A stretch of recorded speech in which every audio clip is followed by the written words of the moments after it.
السلام علیکم ورحمۃ اللہ وبرکاتہ۔ بسم اللہ الرحمن الرحیم۔ الحمد للہ رب العالمین والعاقبۃ للمتقین والصلاة والسلام علی سید الانبیاء والمرسلین وعلی آلہ وصحبہ اجمعین، اما بعد۔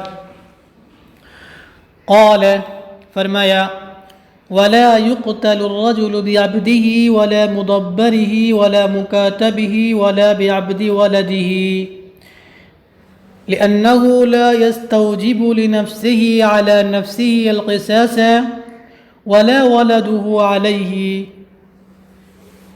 فرماتے ہیں کہ آدمی اپنے غلام کی وجہ سے قتل نہیں کیا جائے گا اور نہ اپنے مدبر کی وجہ سے اور نہ مکاتب کی وجہ سے، یعنی اگر کوئی اپنے غلام مدبر مکاتب کو قتل کر دیتا ہے تو قصاصاً اسے قتل نہیں کیا جائے گا اور نہ اپنے بیٹے کے غلام کے بدلے۔ ایسا کیوں؟ لِأَنَّهُ لَا يَسْتَوْجِبُ لِنَفْسِهِ، اس لیے کہ وہ اپنے لیے اپنے نفس پر قصاص کو واجب نہیں کر سکتا، مستحق اس کا نہیں ہو سکتا۔ ایسا کیسے ہوگا کہ آدمی اپنے ہی سے اپنے لیے قصاص لے؟ یہ تو ناممکن ہے۔ ظاہر سی بات ہے، مدبر مکاتب اور غلام سب اس کی ملکیت میں ہے، تو ان سے قصاص لینا یہ ایسا ہو گیا جیسے اپنے لیے اپنے سے قصاص لے رہے ہیں۔ اسی طریقے سے اور اس کا بیٹا بھی اس پر قصاص کو واجب نہیں قرار دے سکتا، واجب نہیں کر سکتا، اس کا مستحق نہیں ہو سکتا، اس لیے کہ اللہ کے نبی کی جو حدیث ہے انت ومالک لابیک، اس سے ملکیت میں اشتباہ پیدا ہو جاتا ہے۔ وَكَذَا لَا يُقْتَلُ بِعَبْدٍ مَلَكَ بَعْدَهُ، اور اسی طریقے سے آدمی کو قتل نہیں کیا جائے گا اس غلام کے عوض جس کے بعد حصے کا مالک ہے۔ لِأَنَّ الْقِصَاصَ، اس لیے کہ قصاص میں جز بننے کی، قصاص متجزی نہیں ہوتا ہے، جب متجزی نہیں ہوتا ہے تو پھر کل قصاص ساقط ہو جائے گا۔ قال وَمَنْ وَرِثَ قِصَاصًا عَلَى أَبِيهِ سَقَطَ، آگے فرماتے ہیں اگر کوئی اپنے باپ پر قصاص کا وارث ہو جائے، مثلا کسی کا باپ اس کی ماں کو قتل کر دے تو ماں کا وارث بیٹا ہے، اب بیٹا اور قتل کرنے والا اس کا باپ ہے، بیٹا قصاص کا مالک، قصاص کا وارث ہو رہا ہے، لیکن چونکہ سامنے والا اس کا باپ ہے اس لیے اس سے قصاص نہیں لے گا بلکہ قصاص ساقط ہو جائے گا ابوت کی حرمت کی وجہ سے۔ قال، فرمایا، وَلَا يُسْتَوْفَى الْقِصَاصُ إِلَّا بِالسَّيْفِ، قصاص کس سے لیا جائے گا؟ فرماتے ہیں قصاص صرف تلوار سے لیا جائے گا۔ وقال الشافعی، امام شافعی رحمۃ اللہ علیہ فرماتے ہیں کہ یفعل بہ، امام شافعی رحمۃ اللہ علیہ فرماتے ہیں یفعل بہ، اس کے ساتھ وہی کیا جائے گا جو اس نے کیا، اگر وہ فعل مشروع ہو، مشروع کی حد میں رہتے ہوئے اس کے ساتھ وہی کام کیا جائے گا۔ اب دیکھا جائے گا فَإِن مَاتَ فِيهَا، اگر مر گیا فَبِهَا، تو ٹھیک ہے، ورنہ اس کی گردن کاٹ دی جائے گی۔ لِأَنَّ مَبْنَ الْقِصَاصِ عَلَى الْمُسَاوَاةِ، فرماتے امام شافعی رحمۃ اللہ علیہ اس لیے کہ قصاص کی بنیاد تو مساوات پر ہے، لہذا مساوات تو ہونی چاہیے۔ وَلَنَا قَوْلُ علیہ السلام، ہماری دلیل آپ علیہ السلام کا قول ہے کہ قصاص نہیں ہے مگر تلوار سے، اور اس سے مراد ہتھیار ہے۔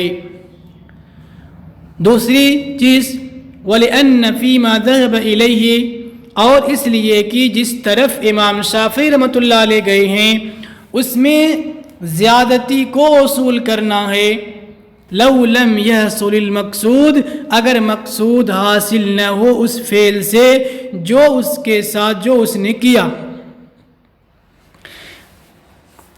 ظاہر سی بات ہے جو فعل اس نے کیا تھا اگر اس کے ساتھ قاتل کے ساتھ وہی فعل کیا جائے، اگر اس سے قصاص پورا نہ ہو، قتل واقع نہ ہو تو اس کی گردن کاٹی جائے گی. تو یہاں پہ زیادتی لازم آ رہی ہے، پھر مساوات باقی کہاں رہ جائے گی. لہٰذا ایسی چیزوں سے بچنا ضروری ہے. کما فی کسر العظم، جیسا کہ ہڈی کو توڑنے میں قصاص ساقط ہے. کیوں؟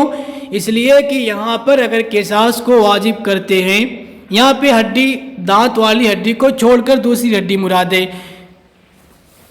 اب اگر ہم کسی نے کسی کی ہڈی توڑ دیا، قصاص لینے جائیں گے تو ظاہر سی بات ہے اس کی ہڈی توڑیں گے تو کم ٹوٹ سکتی ہے، زیادہ ٹوٹ سکتی ہے. یہاں پر اس لیے قصاص ساقط ہے، تو یہی صورت وہاں بھی لازم آ رہی ہے، اس لیے وہاں پر بھی قصاص ساقط ہو جائے گا. قال فرمایا وَإِذَا قُتِلَ الْمُكَاتَبُ عَمَدًا، اور جب مکاتب کو عمدن قتل کر دیا گیا اور حال یہ ہے کہ مولا کے علاوہ کوئی اور وارث اس کا نہیں ہے، اور کوئی وارث نہیں ہے. وَتَرَكَ وَفَاً، اور اس نے اتنا مال چھوڑا ہے یعنی مکاتب نے کہ جس سے بدلے کتابت ادا کی جا سکتی ہے. فَلَهُ الْقِصَاص، تو مولا کو حق کے قصاص حاصل ہوگا امام ابو حنیفہ اور امام ابو یوسف رحمہم اللہ کے نزدیک. وقال محمد، امام محمد رحمۃ اللہ علیہ فرماتے ہیں لا ارى فی هذا قصاصا، کرے کہ میں اس میں قصاص کو واجب نہیں سمجھتا، میں اس میں قصاص نہیں سمجھتا، نہیں دیکھتا. کیوں؟ اس لیے کہ استعفا کا اصولیابی کا سبب مشتبہ ہو گیا. کیسے؟ فَإِنَّ الْوَلَاءَ إِنْ مَاتَ حُرًّا، قصاص اصول کرنے کا سبب اگر وہ آزاد ہو کر مرا ہے تو ولا ہوگی، اور اگر وہ غلام ہونے کی حالت میں مرا ہے تو ملکیت ہوگی. تو سبب کیا ہو گیا؟ الگ الگ ہو گیا. وَسَارَ كَمَنْ قَالَ لِغَيْرِهِ، یہ تو ایسا ہی ہو گیا جیسا کہ کسی نے کسی سے کہا مجھے یہ جاریہ اتنے میں بیچ دو، یہ باندی اتنے میں بیچ دو. مولا نے کہا کہ میں نے تم سے اس کا نکاح کر دیا، تو اس کے لیے وطی کرنا حلال نہیں ہے. کیوں؟ اختلاف سبب کی وجہ سے، اختلاف سبب کی وجہ سے، اختلاف سبب کی وجہ سے حکم میں اختلاف ثابت ہوگا. لہذا جیسے اس مسئلے میں اختلاف سبب کی وجہ سے اس کے لیے حلت ثابت نہیں ہوگی، ایسے ہی اس مسئلے کے اندر بھی کذا ھذا، اسی طرح یہ بھی. وَلَہُمَا، شیخین کی دلیل یہ ہے کہ ان حق الاستیفاء للمولا بیقین علی التقدیرین، کرے کہ مولا کو اصولیابی کا حق یقین کے ساتھ حاصل ہے، چاہے وہ دونوں تقدیروں پہ آزاد ہو کر مرا ہو یا وہ غلام ہو کر مرا ہو، دونوں صورتوں میں مولا ہی کو اصولیابی کا حق حاصل ہو رہا ہے. حکم ایک ہے اور وہ قصاص اصول کرنا، اور یہ مولا کے لیے ثابت ہے، اصول کرنے والا بھی ایک ہے. واختلاف السبب، اور اختلاف سبب مفضی الی المنازعہ نہیں ہے. ولا الی اختلاف حکمین، اور نہ یہ حکم میں اختلاف پیدا کر رہا ہے، لہذا اس کی پرواہ نہیں کی جائے گی. برخلاف اس مسئلے کے جس کو امام صاحب نے یعنی امام محمد رحمۃ اللہ علیہ نے استشہاداً پیش کیا تھا، اس مسئلے کو استشہاداً پیش کرنا صحیح نہیں ہے. کیوں؟ اس لیے کہ ملکیت کا حکم نکاح کے مغایر ہے. مثلا اگر کسی نے کسی کو ملک یمین حاصل ہے تو ملک یمین کے اندر حلت وطی یہ تابع ہے، اور اگر اس نے نکاح سے اس کو حاصل کیا تو نکاح میں حلت وطی اصل ہے، تو معلوم ہوا کہ دونوں کا حکم الگ الگ ہے، وہاں پہ ایک ہی حکم ہے، اس لیے اس کو استشہاداً پیش کرنا صحیح نہیں ہے۔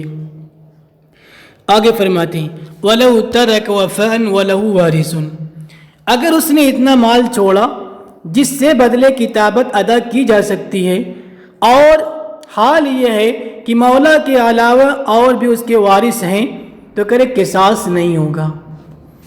اگرچہ وہ لوگ مولا کے ساتھ جمع ہو جائیں اور مل کر کے قصاص طلب کریں تب بھی قصاص نہیں ہوگا۔ کیوں؟ لِأَنَّهُ اشْتَبَهَ مَنْ لَهُ الْحَقُّ، جس کو حق حاصل ہے قصاص لینے کا وہ مشتبہ ہو گیا، اس لیے کہ اگر وہ غلام ہونے کی حالت میں مرا ہے تو من لہ الحق مولا ہوگا، اصول یابی کا حق مولا کو ہوگا، اور اگر آزاد ہو کر مرا ہے والوارث ان مات حرا، اگر آزاد ہو کر مرا ہے تو وارث اصول کرنے کے حقدار ہوں گے۔ تو یہاں پہ مشتبہ معاملہ ہو گیا کہ جس کو حق حاصل ہو رہا ہے قصاص لینے کا وہ کون ہے، اس لیے جب اشتباہ ہو گیا تو یہاں پر قصاص نہیں ہوگا۔ آگے فرماتے ہیں اس لیے کہ صحابہ رضی اللہ عنہم کے درمیان بھی اختلاف ظاہر ہوا فی موتہ علی نعت الحریہ او الرق، اس کے موت کے سلسلے میں حریت یا رقیت کے اندر یا رقیت کی صفت پر، بخلاف الاولی، برخلاف پہلے مسئلہ کے، اس لیے کہ اس میں یعنی جس مسئلے میں اس کا کوئی وارث نہیں تھا، صرف مولا ہی وارث بن رہا تھا، اس میں مولا تو متعین تھا، اس لیے وہاں پہ کوئی اشتباہ پیدا نہیں ہو رہا تھا۔ وَإِن لَّمْ يَتْرُكْ وَفَاءً، آگے فرماتے ہیں اگر اس نے اتنا مال نہیں چھوڑا جس سے کہ بدلے کتابت کو ادا کیا جا سکے، اور حال یہ ہے کہ اس کے آزاد ورثہ بھی ہیں، تو قصاص واجب ہوگا مولا کے لیے بالاتفاق۔ ایسا کیوں؟ لِأَنَّهُ مَاتَ عَبَدًا بِلَا رَيْبٍ، جب وہ اتنا مال چھوڑ کر نہیں مرا جس سے بدلے کتابت ادا کیا جا سکے، تو ظاہر سی بات ہے کتابت فسخ ہو گئی، جب کتابت فسخ ہو گئی تو غلام مرا، اور جب غلام مرا تو کون اس کا مالک ہے؟ مولا ہے، لہذا قصاص اس کے لیے واجب ہوگا، اس لیے کہ وہ مرا ہے غلام ہو کر بغیر کسی شک کے کتابت کے فسخ ہونے کی وجہ سے، بخلاف معتق الباد، برخلاف اس غلام کے جس کا کچھ حصہ آزاد ہو گیا تھا جب وہ مر جائے، وَلَمْ يَتْرُكْ وَفَاءً، اور اس نے اتنا مال نہیں چھوڑا کہ وہ سعایا کی ادائیگی اس سے کی جا سکے، لِأَنَّ الْعِتْقَ فِي الْبَعْضِ، اس لیے کہ عتق بعض کے اندر عاجز ہونے سے فسخ نہیں ہوتی۔ جی کریں کہ ایک غلام تھا، اس میں دو لوگ مشترک تھے، ایک شریک نے اپنے حصے کو آزاد کر دیا اور اب یہ قتل کر دیا گیا، مر گیا، اور ظاہر سی بات ہے جب اس نے ایک شریک نے آزاد کر دیا تو دوسرے شریک کے لیے یہ کمائے گا، کوشش کرے گا، ابھی یہ اتنا پیسہ جمع نہیں کر سکا تھا کہ مر گیا، یعنی دوسرے کو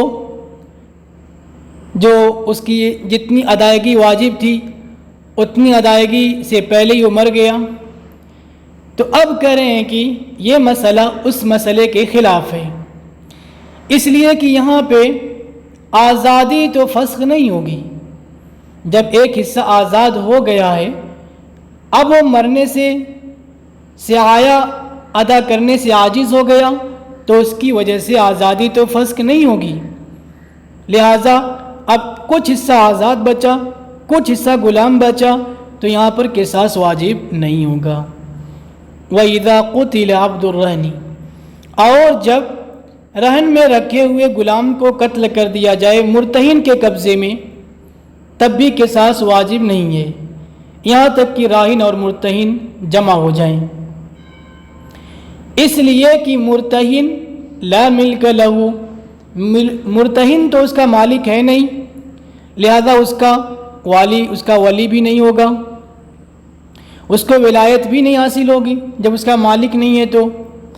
والراہن، اور راہن کو اگر اس کی ولایت دے دی جائے، لَبَطَلَ حَقُّ الْمُرْتَہِنِ، تو اس صورت میں دین کے اندر مرتہن کا حق باطل ہو جا رہا ہے۔